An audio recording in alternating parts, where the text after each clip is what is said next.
Assistive and Adaptive Technologies by Marie Macumber. What is assistive technology? According to the Assistive Technology Industry Association, assistive technology is any item, piece of equipment, software program, or product system that is used to increase, maintain, or improve the functional capabilities of persons with disabilities.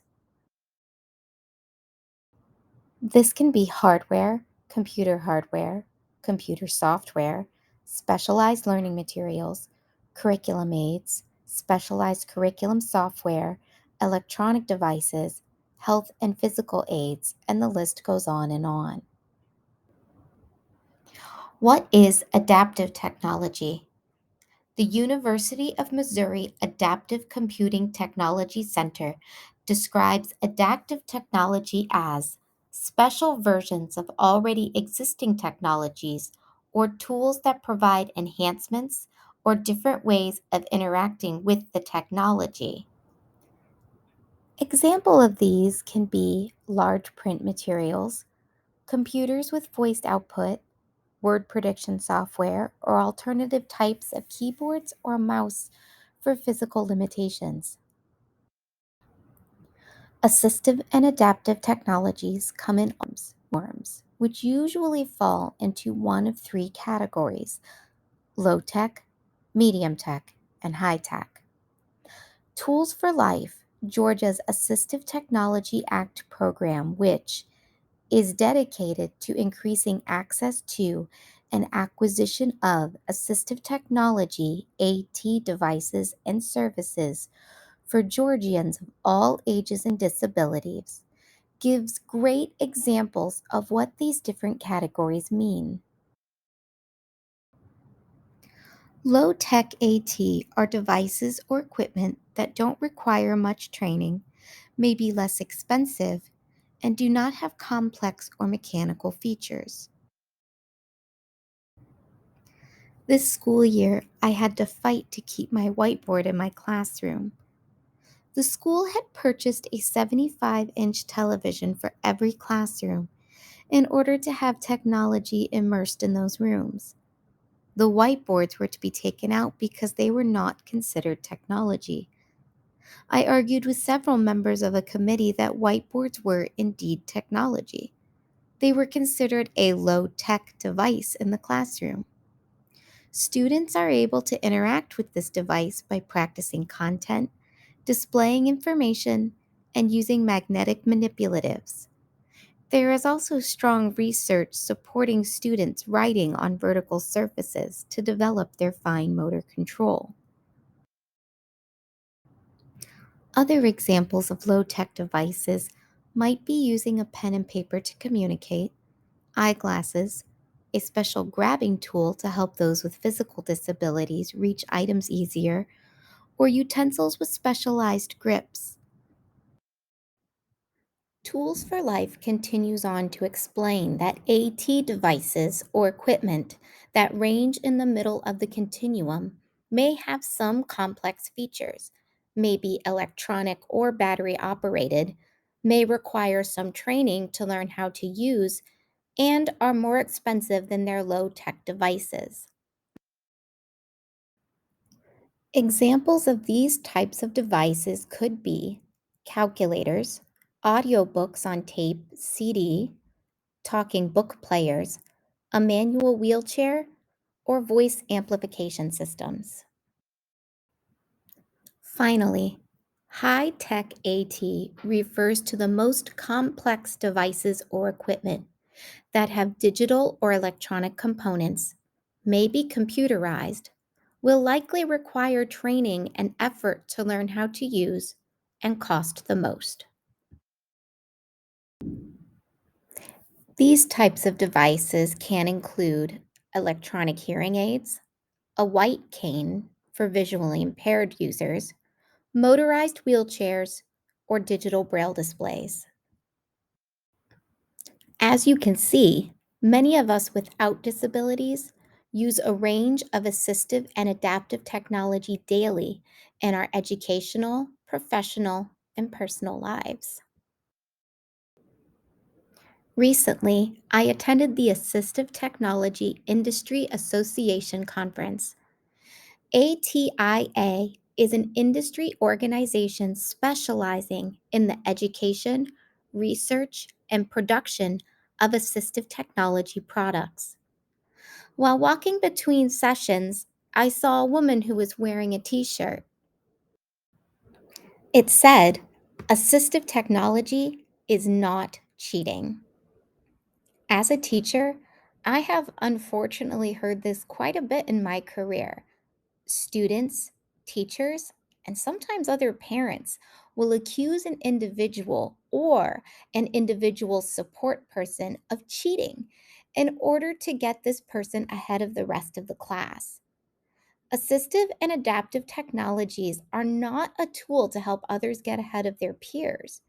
Instead, these technologies are used to help individuals reach their full potential when certain barriers exist for them that do not exist for others.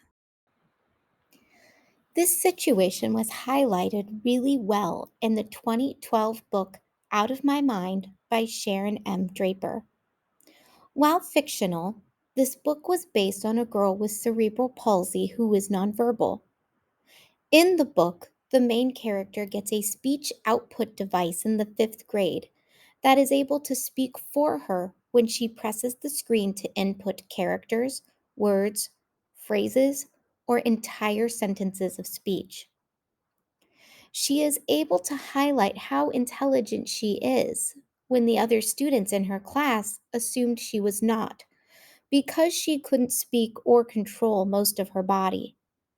She was accused by another student of cheating during a competition using her technology because she couldn't possibly know all the answers. Recently, a real life example of how technology can highlight and demonstrate a person's capability was demonstrated when the valedictorian from Rollins College, Florida, delivered a commencement speech through the use of her text to voice device. Elizabeth Bonker has autism and is nonverbal, and was able to use assistive technology and facilitated communication to urge those in her graduating class to speak up for and to serve others. Here is a short excerpt of her speech. Rollins College Class of 2022. Today we celebrate our shared achievements. I know something about shared achievements because I am affected by a form of autism that doesn't allow me to speak. My neuromotor issues also prevent me from tying my shoes or buttoning a shirt without assistance. I have typed this speech with one finger with a communication partner holding a keyboard. I am one of the lucky few non-speaking autistics who have been taught to type. That one critical intervention unlocked my mind from its silent cage, enabling me to communicate and to be educated, like my hero Helen Keller. My situation may be extreme, but I believe Rollins has shown all of us how sharing gives meaning to life. During my freshman year, I remember hearing a story about our favorite alumnus, Mr. Rogers. When he died, a handwritten note was found in his wallet. It said, "Life is for service." You have probably seen it on the plaque by Strong Hall. Life is for service. So simple, yet so profound. Classmates, you have shared your passion for service within our community. Our friends in the sororities and fraternities raise money for so many worthy causes. Our friends at Pinehurst weave blankets for the homeless. The examples are too numerous to list. Rollins has instilled in all of us that service to others gives meaning to our own lives and to those we serve. Viktor Frankl wrote about the power of sharing in his book, Man's Search for Meaning. While suffering in the Nazi concentration camp at Auschwitz, he noted how, despite the horror, there were prisoners who shared their last crust of bread. He writes, "Everything can be taken from a man, but one thing, the last of the human freedoms, to choose one's attitude in any given set of circumstances, to choose one's own way." We all have been given so much, including the freedom to choose our own way. Personally, I have struggled my whole life with not being heard or accepted. A story on the front page of our local newspaper reported how the principal at my high school told a staff member, "The retard can't be valedictorian." Yet today, here I stand. Each day, I choose to celebrate small victories, and today, I am celebrating a big victory with all of you. The freedom to choose our own way is our fundamental human right, and it is a right worth defending, not just for us, but for every human being. Without assistive and adaptive technology, individuals with disabilities would not only be prevented from reaching their full potential, but also possibly face discrimination and more unnecessary hardship. The World Health Organization states assistive technology enables people to live healthy, productive, independent, and dignified lives, and to participate in education, the labor market, and civic life.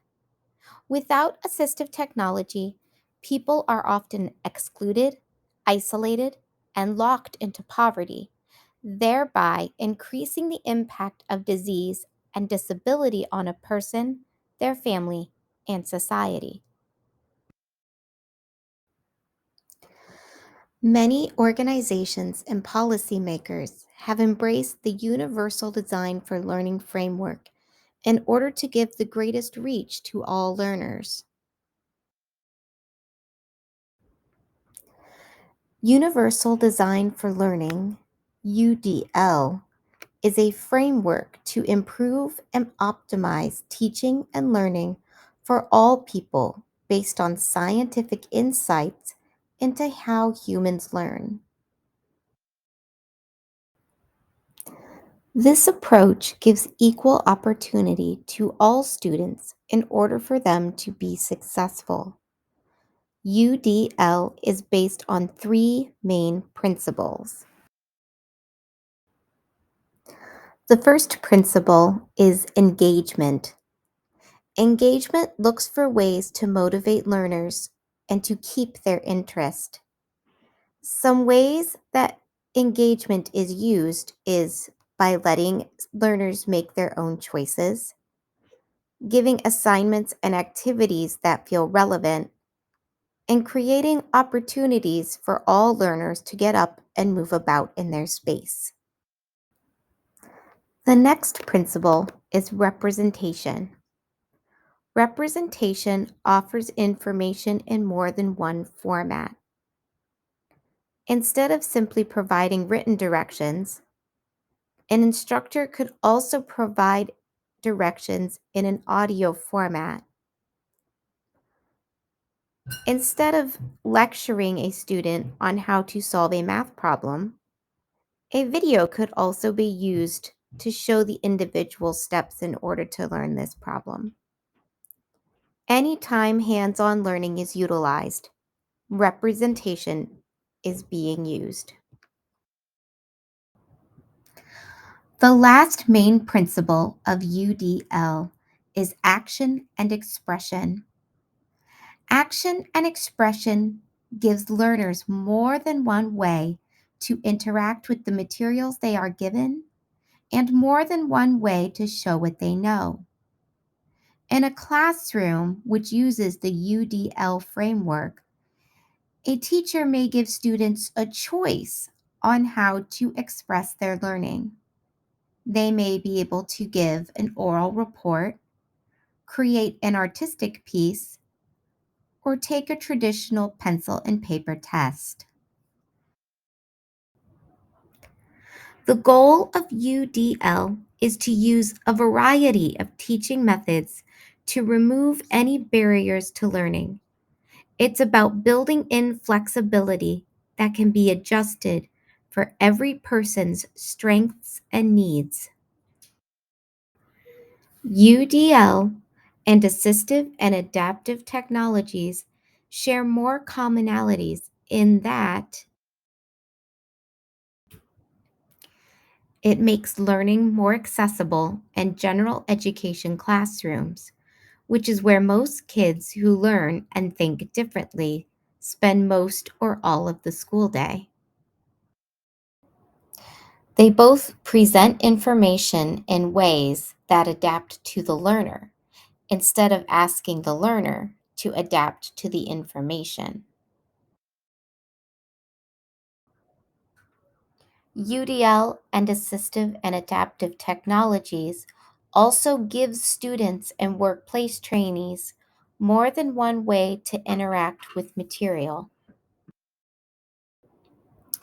And finally, both reduce stigma because by giving a variety of options to everyone, UDL, along with assistive and adaptive technologies, doesn't single out the few who receive formal accommodations for a disability. In this way, assistive and adaptive technologies not only support this developmentally appropriate framework, but also helps to further its main principles by offering each of these things. These technologies reduce and sometimes remove the barriers for learners in the classroom, allowing them to participate to the greatest extent possible. Assistive and adaptive technologies are vital for the greatest success of all learners in the classroom environment. Promoting and using assistive and adaptive technologies supports best practices in education and helps to ensure that all learners reach their fullest potential.